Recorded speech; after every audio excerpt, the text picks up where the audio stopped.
Hello everyone, it's me Clayton. I just finished watching Guillermo Del Toro's Cabinet of Curiosities.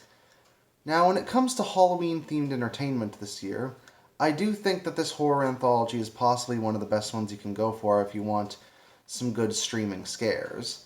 Especially considering that Guillermo Del Toro is one of the best in his field when it comes to creature design, but the directors he chose for this series of anthology stories happen to really understand the tension and the atmosphere that goes into horror, as well as the good effects. But let's get to the stories, shall we?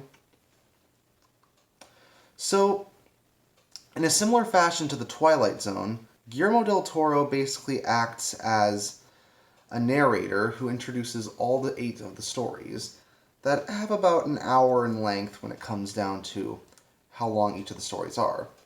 Now, each of them have a moral of some kind, and each of them have a different set of actors, and each of them also have a different creature or supernatural element to them that makes them interesting.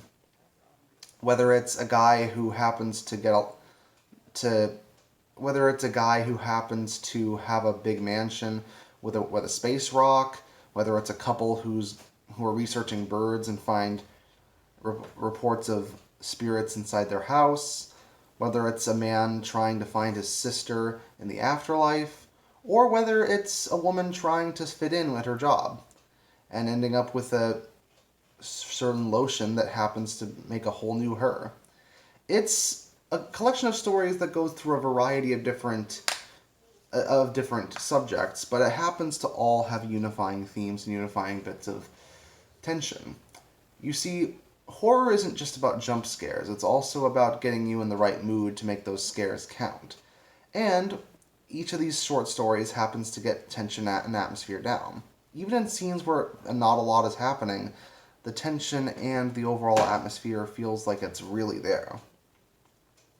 To the point where when the scares do actually happen, they're not only effective, but it feels like they're quite earned.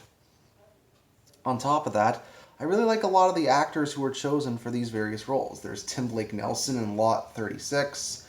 There's Eric Andre and Sofia Boutella in the Viewing. There's a lot of interesting actors and actresses chosen for these roles, and a lot of them happen to do very well. I think even one of the voices of Velma is inside the Outside, and I think she happens to do the role of a mousy girl who doesn't fit in very well. And honestly, it's not just the actors chosen, but also these directors who are chosen. Now, Guillermo del Toro didn't direct any of these shorts, but it's clear that a lot of them do ape his style when it comes to their certain brand of horror, especially when it comes to the creature's effects. Whether in CGI or in handmade, these creature designs and effects look absolutely stellar. And they really do cap off each episode with a bang when it comes to how characters either die or have to escape from death. That being said, this series isn't perfect. There are a couple of episodes, particularly The Outside and the final episode, that do feel like they're a bit dragged out in length. I wouldn't mind too much, except the first 2 episodes, Lot 36 and The Graveyard Rats, are actually around 44 to 38 minutes, respectively, for those episodes. And those episodes felt like they were more tightly written, more packed with scares, and had enough tension to keep things interesting without things feeling dragged out.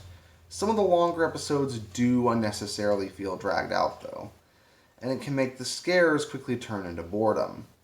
Thankfully, it doesn't happen that often, and even then, some of the longer stories have a plot that justifies its length. So I really do hope that we get more shorts later on, considering that this collection of stories feels like a scarier and longer Twilight Zone. And I think we definitely need that nowadays. So that's why I'm going to give The Cabinet of Curiosities an 8.5 out of 10. See you next time.